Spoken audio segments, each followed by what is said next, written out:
এই যে ভাই, এই যে দুইটা দণ্ড দেখতে পাচ্ছেন, এই যে নেগেটিভ আর পজিটিভ যে কোনো একটা উল্টা পাল্টা হলেও সমস্যা নাই। এই যে পানি পাত্রে দুইটা দূরে আলাদা আলাদা ভাবে দূরে দূরে রাখতে হবে, যাতে একটা সাথে আরেকটা টাচ না করে। টাচ করলে নেগেটিভ পজিটিভ এক হয়ে যাবে, আগুন ধরে যাবে। এই যে তার দুটা দুই কালারের তার দিবেন, নেগেটিভ আর নিচে ধরো, পজিটিভ। সমস্যা নেই। এই যে এটা হলো ব্যাটারির নেগেটিভ আর পজিটিভ প্লাসে, প্লাস একটা মাইনাস একটা। এই তো মনে করো অন দিতে হবে। হ্যাঁ না, ভিডিও হচ্ছে তো, সমস্যা নেই। ঠিক আছে, হ্যাঁ। ব্যাটারির সাথে কানেক্ট করে দিবেন, তাহলে হয়ে যাবে। তখনই আপনি বুঝতে পারবেন যে ডিসচার্জ হচ্ছে কিনা, যে ভিডিওটা পাই। কথা বলি, যারা লিড অ্যাসিড ব্যাটারি রিজেনারেশন করতে চান শুধু তাদের জন্য। এই যে ব্যাটারিগুলো আপনার 0.6 হয়ে গেছে, কিন্তু সেল ভালো আছে, ড্যামেজ হয়নি, এই ব্যাটারিগুলো শুধু রিজেনারেশন হয়। এখন আপনারা হয়তো মনে করেন যে যে একবারে নষ্ট ব্যাটারি, যেটা আরে ভাই যেটা নষ্ট হয়ে গেছে সেটা কি আর ঠিক হবে? ঠিক হবে না, এটা আমাদের একটা ভুল ধারণা। আপনার ব্যাটারি ঠিক আছে, প্লেট ঠিক আছে, 0.0 হয়ে গেছে বা 6 হয়ে গেছে বা 7 হয়ে গেছে বা 5 হয়ে গেছে এরকম, অথচ সেলফ ঠিক আছে, শুধু এই ব্যাটারিগুলো রিজেনারেশন করা হয়। তে আপনারা হয়তো মনে করেন যে নষ্ট ব্যাটারি, না, নষ্ট ব্যাটারি কোনো দিনই ঠিক হবে না। যেটার সেলফ ড্যামেজ হয়ে গেছে এই ব্যাটারি কোনো দিনই ঠিক হবে না, এটা আবার নতুনভাবে ফেলে দিয়ে নতুন ব্যাটারি নিতে হবে। আর যাদের সেলফ ঠিক আছে, 0.0 হয়ে গেছে, শুধু এই ব্যাটারিগুলো রিজেনারেশন করা হয়। আর যারা এই সমস্যায় ভুগছেন তারা আমার সঙ্গে যোগাযোগ করতে পারেন। যোগাযোগের ঠিকানা আমি স্ক্রিনে আমার নাম্বার দিয়ে দিব, নাম্বার দেখে আমার সঙ্গে যোগাযোগ করতে পারেন যারা করতে চান। আর যারা চান না তাদের দরকার নেই। আর আরেকটা ভুল ধারণা আপনাদের মধ্যে আছে, সেটা হলো অ্যাসিড দেওয়া, নিজে নিজে অ্যাসিড দেওয়া। আপনারা হয়তো মনে করেন যে আমার গ্যাবাডি কমে গেছে, অ্যাসিড দিলে এটা ঠিক হয়ে যাবে। আসলে না, এটা ভুল ধারণা। এটা মানে তখন আপনাদের নিজের ব্যাটারি নিজেরা নষ্ট করেন, ওই সময় কিন্তু ব্যাটারিটা নষ্ট হয়নি। যখন আপনি অ্যাসিড দিবেন তখনই ব্যাটারিটা নষ্ট হয়ে যাবে। আপনারা হয়তো প্রমাণ পেয়েছেন, বেশি দিন চলে না, সপ্তাহখানিক 10 দিন এরকম। আর আমাদের কাছে নিয়ে আসবেন ব্যাটারিগুলো, ওইভাবে আপনারা নিজেরা অ্যাসিড পানি না দিয়ে আমাদের কাছে নিয়ে আসলে ওই ব্যাটারিগুলো আবার নতুন হয়ে যাবে। নতুন বললে ভুল হবে, নতুনের মতো আর কি, আগের চাইতে ভালো পারফরমেন্স দিবে। যারা রিজেনারেশন করতে চান তারা আমার সঙ্গে যোগাযোগ করেন, স্ক্রিনে আমার নাম্বার দেওয়া থাকবে। এই যে আমার নাম্বার, এই নাম্বারে যোগাযোগ করবেন।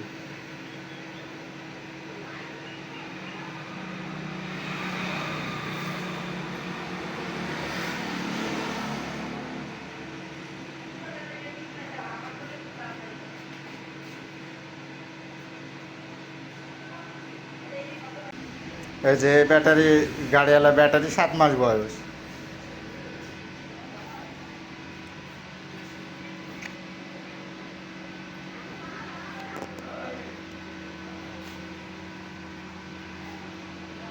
আসসালামু আলাইকুম আমার প্রিয় ইজি অটো বাইক ব্যবহারকারী ভাইরা।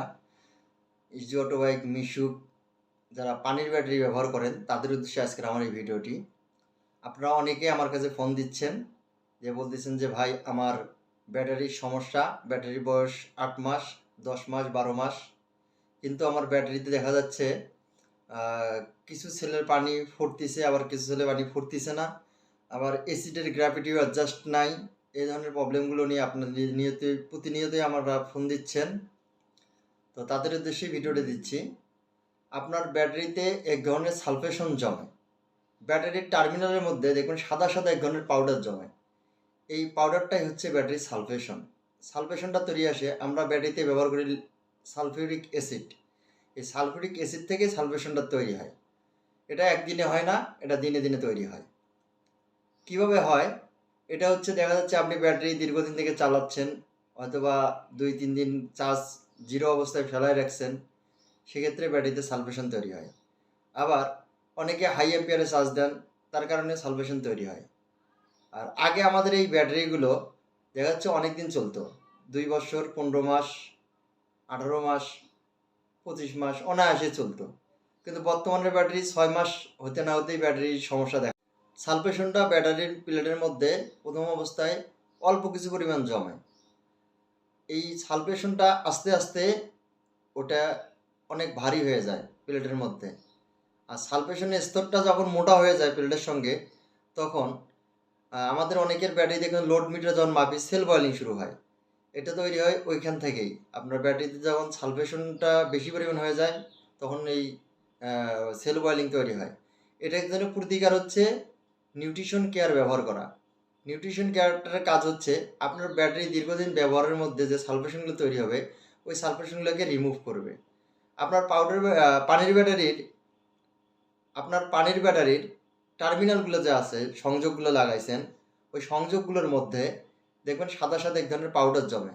এই পাউডারগুলো আমরা পরিষ্কার করি গরম পানির সাহায্যে। তারপরে এগুলো পরিষ্কার করার পর আমরা মেরিল লাগাই দেই, কেউ গ্রিজ লাগাই দেই, কেউ মোবিল লাগাই দেই, যাতে সালফেশনটা না তৈরি হয়। আর সালফেশন তৈরি হলে অনেক সময় বিদ্যুৎ বাধাগ্রস্ত হয়। টার্মিনালে যদি সালফেশন তৈরি হলে আমরা এইভাবে পরিষ্কার করি, কিন্তু ব্যাটারি প্লেটের মধ্যে যদি সালফেশন তৈরি হয় তখন আমরা পরিষ্কার করতে পারি না।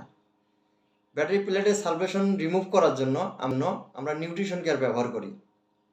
নিউট্রিশন কেয়ার দেওয়ার ফলে আমরা ব্যাটারিতে যে সালফেশনটা জমছে, ওটা দিনে দিনে ওই সালফেশনটা ক্লিয়ার করিয়া ব্যাটারিগুলোকে চলার উপযোগী করবে। আপনার এই সালফেশন জমার কিছু কারণ, সেটা হচ্ছে আমরা অনেকেই বাজার থেকে যে ডিমিনারেজ ওয়াটার কিনে ব্যবহার করি, এতে আমাদের ব্যাটারি ভালো থাকে। কিন্তু আপনি যদি কখনো ওই পুকুরের পানি কিংবা টিউবওয়েলের পানি, আয়রন ফ্রি পানি ব্যবহার করেন, তাহলে বা সাপ্লাইয়ের পানি ব্যবহার করেন, তাহলে আপনার ওই ব্যাটারিতে সালফেশন অবশ্যই জমবে। কারণ ডিমিনারাইজ ওয়াটার যেটা আমরা ব্যবহার করি, এটা ফিল্টারিং করিয়া ওটাকে ডিমিনারাইজ ওয়াটার বলা হয়। সাধারণ পানিতে টিডিএস হাই থাকে। টিডিএসটা হচ্ছে এক ধরনের ম্যাগনেসিয়াম, পটাশিয়াম, ক্যালসিয়াম, এগুলো সাধারণ পানিতে থাকে। আর এইগুলোকে রিমুভ করার জন্যই ফিল্টারিং করা হয়, পানিটাকে করিয়া ডিমিনারাইজ ওয়াটারে পরিণত করা হয় ব্যাটারিতে ব্যবহার করার উপযোগী হিসাবে। আপনি নর্মালভাবে চিন্তা করে দেখবেন, আপনি একটা টিউবওয়েল থেকে পানি বা সাপ্লাইয়ের পানি আপনি নর্মাল পানি নিয়ে খাবেন, দেখবেন ওটার একরকম স্বাদ। আর আপনি যদি ওই বাজার থেকে মিনারেল ওয়াটার কিনে খান, দেখবেন এটার একরকম স্বাদ। এখন আসেন টিডিএসটা আসলে কি। টিডিএসটা হচ্ছে এক ধরনের magnesium, potassium, calcium, iron, manganese, এগুলো সাধারণ পানিতে থাকে। এই পানিটা ব্যাটারিতে দেওয়ার ফলে ব্যাটারির ভেতরে প্লেটের মধ্যে ক্ষুদ্র ক্ষুদ্র যে অণু থাকে, একটা করে প্লেটের মধ্যে 10 লক্ষ ক্ষুদ্র ক্ষুদ্র অণু আছে, অর্থাৎ ছিদ্র আছে। এই টিস্যুগুলো যখন ব্লক হয়ে যায়, আপনারা যখন সাধারণ পানি ব্যবহার করেন, তখন এই টিস্যুগুলো ব্লক হয়ে যায়। আর এই টিস্যুগুলো ব্লক হয়ে গেলে তখন আপনাদের ব্যাটারি ঠিকমতো কাজ করতে পারে না। অনেকে আপনারা বলেন যে ভাই আমার একটা ব্যাটারির পানি 2টা সেলে পানি ফুটতেছে না, আর বাকি 4টা সেলে পানি ফুটতেছে। আবার অনেকের 1 সেলে পানি ফোটে, আবার 5 সেলের পানি ফোটে না। এ ধরনের প্রবলেম নিয়েও আপনারা অনেকে ফোন দেন। আবার অনেকের অ্যাসিডের গ্র্যাভিটি অ্যাডজাস্টমেন্ট ঠিক নাই, বলেন ভাই আমার অ্যাসিড গ্র্যাভিটি ঠিক নাই। অ্যাসিডের গ্র্যাভিটি কোনোটায় 1200, কোনোটায় 1150, কোনোটায় আবার 1300। আমি ফুল চার্জ দিয়ে দেখছি 1250 দেখাচ্ছে, 1200 দেখাচ্ছে। এগুলো আজকের ভিডিও এই পর্যন্তই। ইনশাল্লাহ আগামীতে আমি আপনাদেরকে আরও সুন্দরভাবে বোঝানোর চেষ্টা করব এবং সুন্দরভাবে ব্যাটারির বিষয় নিয়ে বিস্তারিত আপনাদের মাঝে নিয়ে আসবো। আমার জন্য দোয়া করবেন। আসসালামু আলাইকুম।